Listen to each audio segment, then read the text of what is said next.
Hey guys, what's up? It's Nicole. Welcome back to my channel, Real Talk Recovery, where we talk about recovery from addiction and I share my life with you.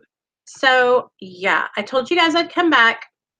Um, hey Barry, I actually have you guys sitting up so I can see your there was an error loading your app. Oh, sorry. Okay. I actually have you guys sitting up so I can see your comments or what you're saying. Oof, I guess I should sit you right there so I can really see. Jamie, I miss you, girl. How have you been doing? Hey, Sonia. I told you guys I'd be right back. I do need to get wrenches. I need to give you guys my PayPal link so you guys can link it for me if somebody wants to. I just feel weird doing that, but it's been brought up to me so many times to do that. But I just feel, you know what I mean? I don't ever want anybody to feel like I'm just here to get like donations because that's not what I'm here for. But if somebody wants to, first and last, hey, Touchy Bad be back. Which you brought up about the PayPal. Hey Marissa, how you doing, girl? That's a good idea, first and last. That's a good idea. So, just so you know, I can tell it to you if you would like me to. It's actually in the description box of any of my other videos. I think it's PayPalme.recoveryjourney. PayPalme.recoveryjourney. Here, let me see if I can actually find it for you guys. And please, you guys don't get like, I think it's PayPal.me. Yeah, here it is right here, guys. I hope that helps if you guys wanted it. I'm pretty sure that's what it is. So anyway, I really, really do appreciate you guys. For anybody that does support my channel, just so you know, if you're wondering what that money will go towards, I'm actually saving up to get a camera so that way I can make really, really good videos that are like more high quality. Yay, Barry, I'm glad you ate. Hey, Mount Zod, what's up? Welcome, welcome, you guys. Again, Mount Zod is new to the recovery community, so welcome here. We're so glad to have you here.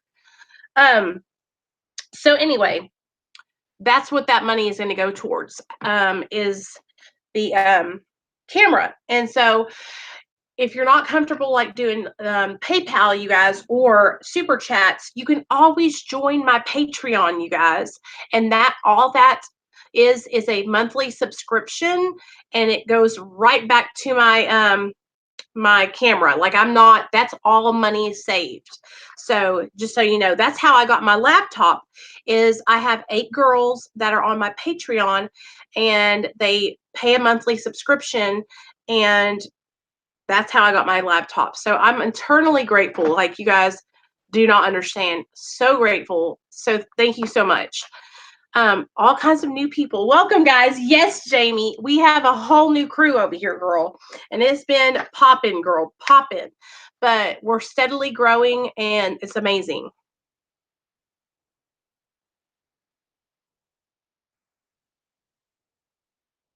Oh, yeah. Bring them on over, first and last. Bring them on over.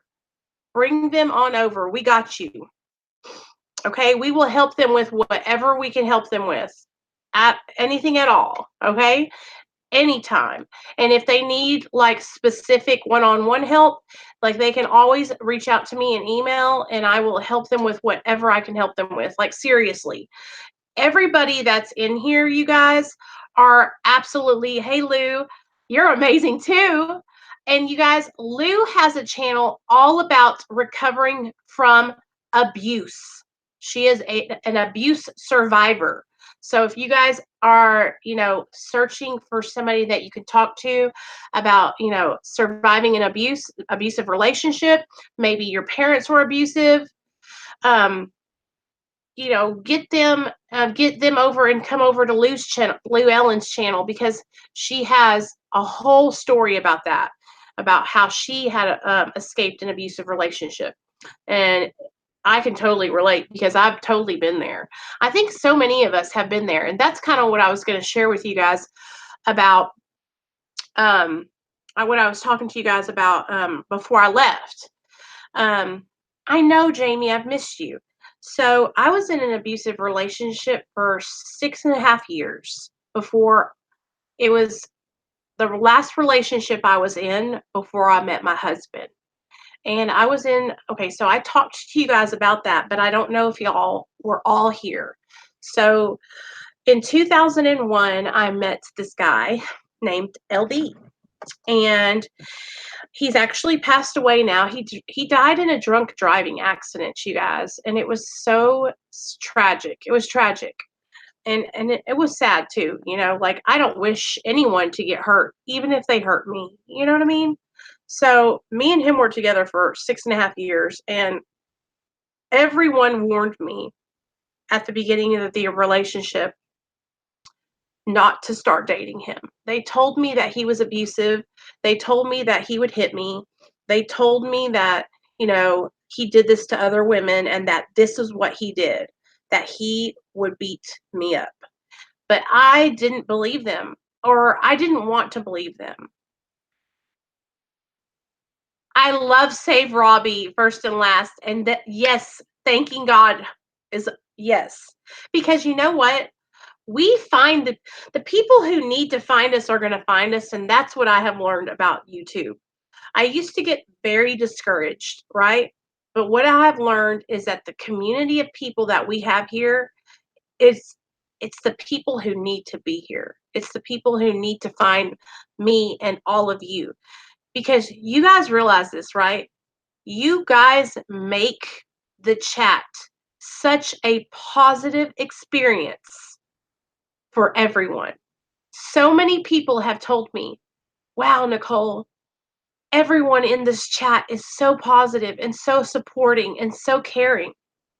And that's because you guys make the chat that way. Y'all help make the chat a good place. So, for real, you guys, like, thank you so much for being kind, not being judgmental, leaving our differences at the door, and coming in here and treating others like you would want to be treated. Because of that, this channel is like flourishing, and so many people who do need to find our channel are coming over here. So, let me get back on track and focus on what I was talking about. Okay, first and last, I know, Lou, it's very easy to get discouraged, and I totally understand what you're going through. But like I said, one thing that I learned about YouTube is that networking with other people and going around and meeting other people in the YouTube streets will help your channel to grow, because you go in these other chats and you introduce yourself and say, hey, also share your videos on Facebook. Hey, Miss Zombie, Twitter, all kinds of stuff, and network.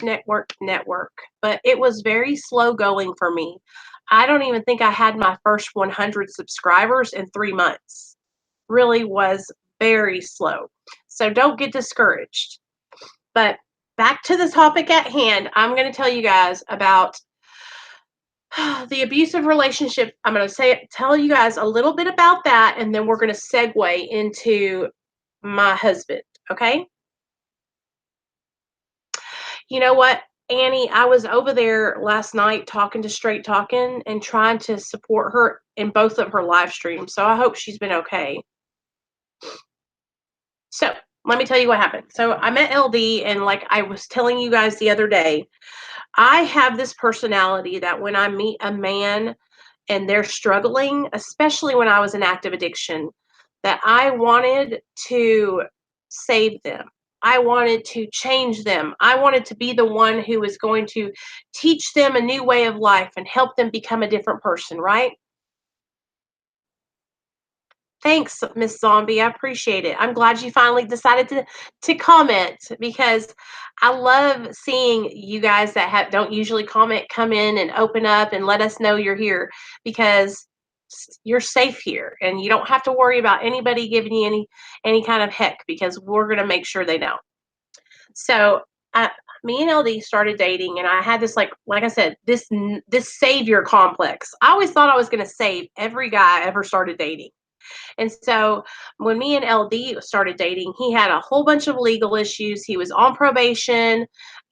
He was in and out of jail. He was strung out on methamphetamine. So was I. And for some reason in my little mind, I thought I was going to be able to rescue him from this life, right? And I gave it my all, you guys. I really did try.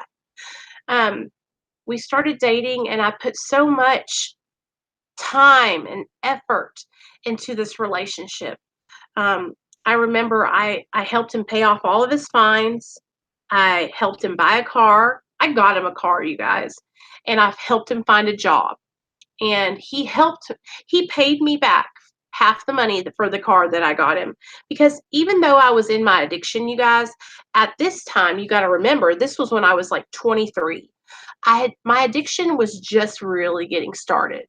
And so I hadn't gotten to that point where I was homeless and strung out and like destitute. I wasn't destitute yet. I was still working quite a bit. I was working for the state of Arkansas at the Department of Finance and Administration, and LD got a job working for construction. And one thing that I've learned is that I wouldn't have known that he was abusive except for that everybody told me he was abusive. They told me he's going to hit you. This is what's going to happen. And I didn't listen to them, because the first 3 years of our relationship, he never laid a hand on me. But he talked to me like I was a dog. Hey Noah, he talked to me like I was just not worth anything. He would tell me that I was fat. He would tell me that I was ugly. He would tell me that I was worthless. He would tell me that, um, he could do better than me. He didn't know why he was wasting his time with me, right? And then he would run back and apologize and tell me how he was sorry and that he didn't mean it. And so every time, hey, straight talking, I'm so glad you came over. We were just talking about you. Well, not talking bad, but Annie had just said that you had been struggling. Yes, Cindy, it is. You know what? I would have rathered him just knock me out than sit there and talk to me, because he would talk to me like a dog in front of everybody, you guys. And that was the one thing that I really struggled with, was he would talk to me so crazy in front of people, and I hated it. I hated it. Um, yeah, Marissa, because and then it was like in front of his whole family and his parents, and in front of his dad, because he didn't have a mom, but in front of his sister, and then everybody would laugh at me. It was like they would all gather around and like laugh at me for being stupid enough to stay with him. You know what I mean? Oh, I hated it. Well, we stayed in a relationship for, like I said, almost 6.5 years. And at the end of the relationship, the last 3 years, he was hitting me daily. It was a lot, you guys. It was so much. And he would take objects and throw them across the room at me. He actually, let me show you guys this. Do you guys see this right here? This little scar where there's no hair right there. Oh, let me get it. Right there. That's not a part. That is a scar. My part is right. That's a scar where there's no hair that grows, because he threw a sippy cup full of milk at my head, and it hit me right there, and it split open, and blood just started gushing everywhere. And I got a towel, and he ran over, and he was like, "Oh my God, I'm so sorry." And I was just like, whatever. And I remember laying down and going to sleep. Well, I woke up, and that whole towel was soaked with blood. So I went to the hospital, and I had to lie and tell the hospital that I fell and hit my head, and then I had to go into work with stitches in my head, 10 stitches. And so that just continued on. He took a burrito supreme, and shoved it into my eye. Just like that. And I remember wiping bean out of my eye and cheese dip, you know? Sure, Sandra, I'll call you after this. I was just like, oh my God, so embarrassing, And that's what it is. It was embarrassing and hurtful, and it hurt me because I thought he loved me, but all the time he was proving to me how he didn't care. Well, we finally broke up, right? And when we broke up, you guys, it was 2005 or 6, I think. Um and I didn't date seriously for a long time. I didn't date seriously, like, until I met my friend Joe, and I dated him for a year, the guy I told you guys about with one leg, and Joe and me were, like, more of just, like, best friends, like, friends with benefits, and he would let me stay at his house, and again, with Joe, like, he I was trying to help him. He had just gotten out of prison. He had just gotten a place. I would come over and I would clean his place for him, you guys. I would like do dishes and do laundry and vacuum the house and all these things because I liked him and I wanted him to like me as much as I liked him. I loved him, and but he never loved me like I loved him and he took advantage of me and I would come over and clean his house and then I would stay the night, but he would have another girl over. Like this was how like gullible and just how much I liked him. Like I just wanted to be with him, but he never cared for me like I cared for him. And that was a really hard breakup or a hard separation for me because I had been chasing him. He never really like gave into me. He would like give in a little and I would think that we were falling in love and that he was going to be with me. And then, bam, he would just drop me like a hot tamale. Well, that was in 2011. And then in 2012, oh, I cannot wait to tell you guys. In 2012, I met my husband, Neil. Let me tell you guys about Neil.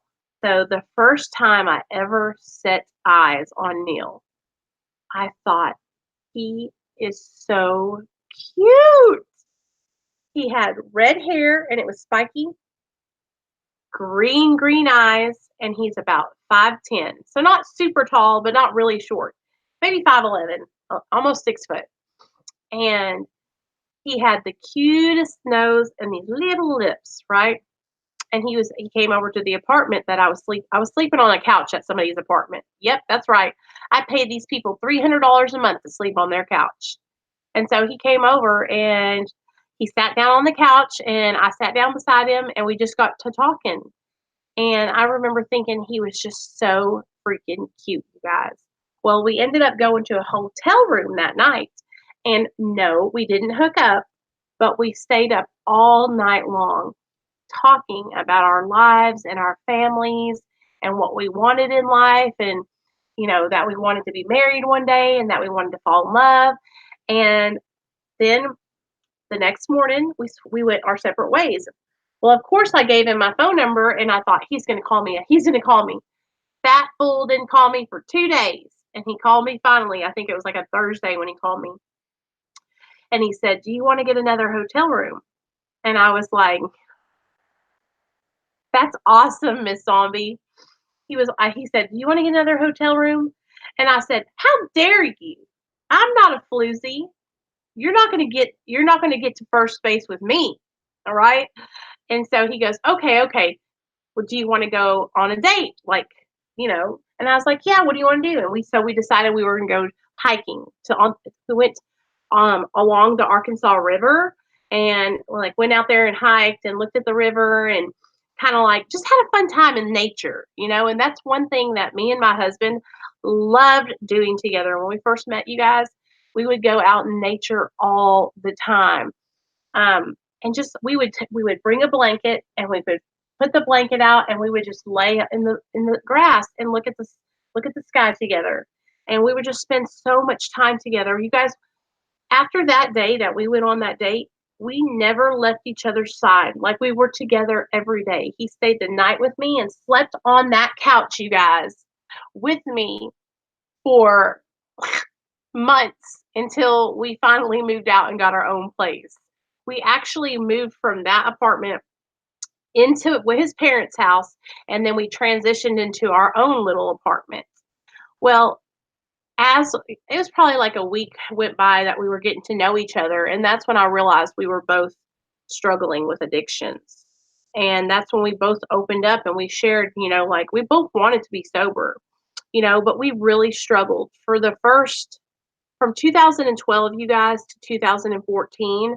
Me and Neil struggled with the disease of addiction together. And our addictions was like gasoline and fire. Like you put us together and it was like me and Neil were Bonnie and Clyde. We had done so many crazy things together that I think back on it and I'm like, how did we ever escape? How did we ever make it out alive? But you know what? He never left my side, you guys, and I never left his side. In 2013, he went to treatment. And I remember just being like, oh my gosh, yes, go to treatment, but what am I going to do?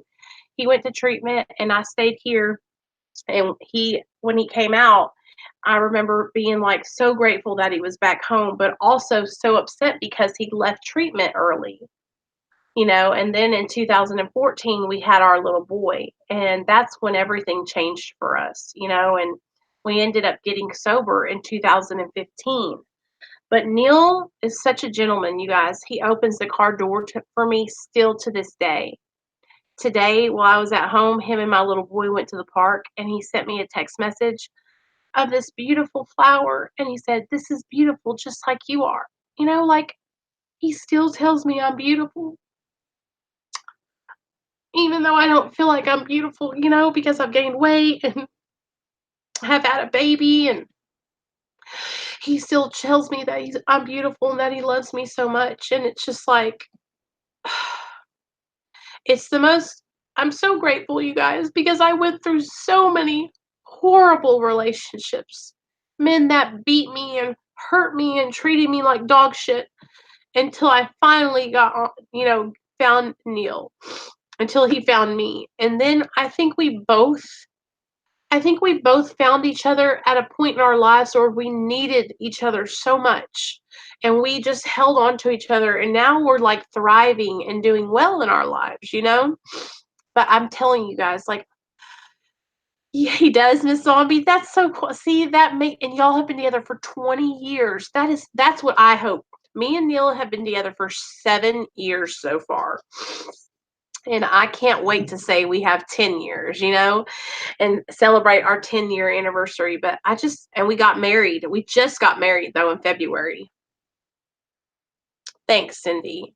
But you guys know what I'm saying. I'm always cutting onions over here, girl. I always get teary-eyed. That's one thing. If you're new to my channel, I am very full of emotion, and I'm not afraid to share my emotions. Like, I will just break out in a freaking tears in the middle of a live stream. It's just, I have always been so sensitive, you guys, like really sensitive. So that's right, Mount Zod. That's a man. But I had never had a real man before. I had never had anyone that treated me with any type of respect, you guys. So this it was just such an amazing experience for me when I met my husband, and meeting his family and just having them in my life has changed my life forever. And same with him, like my parents love him. My mom and dad are so proud of us. And we both have changed our lives so, so much, you guys. And yeah, I'm just super grateful, man. I'm so grateful to have him. And I don't mean to brag, okay? Because it was a long time coming. Like I said, I've been in such horrible relationships for so long. So I'm just so grateful to have him in my life. But I'm going to get off here because Neil and Nate just got home, and I'm going to go downstairs and make them some tacos and some cheese dip. But I wanted to tell you guys the rest of that story. And I love each and every one of you guys. And I hope you guys have a wonderful, wonderful night tonight. And I will see you guys back tomorrow right here at 7 p.m. Central Standard Time for our big book study. We do Alcoholics Anonymous big book study tomorrow night. So I hope you guys will come over and hang out with us and learn about the disease of addiction and alcoholism with us. Even if you're not an addict, there's always something in the reading that we all learn, and it can help somebody. So I love you guys. Hey, Heather. I love you guys so, so much. Thank you for always supporting me. And I will see you guys tomorrow night at 7 p.m. Central Standard Time. You too, Cindy, Miss Zombie, Amanda. Hey, girl. Mwah. Jamie, I love you. I love every one of you guys. Thank you so much for being here.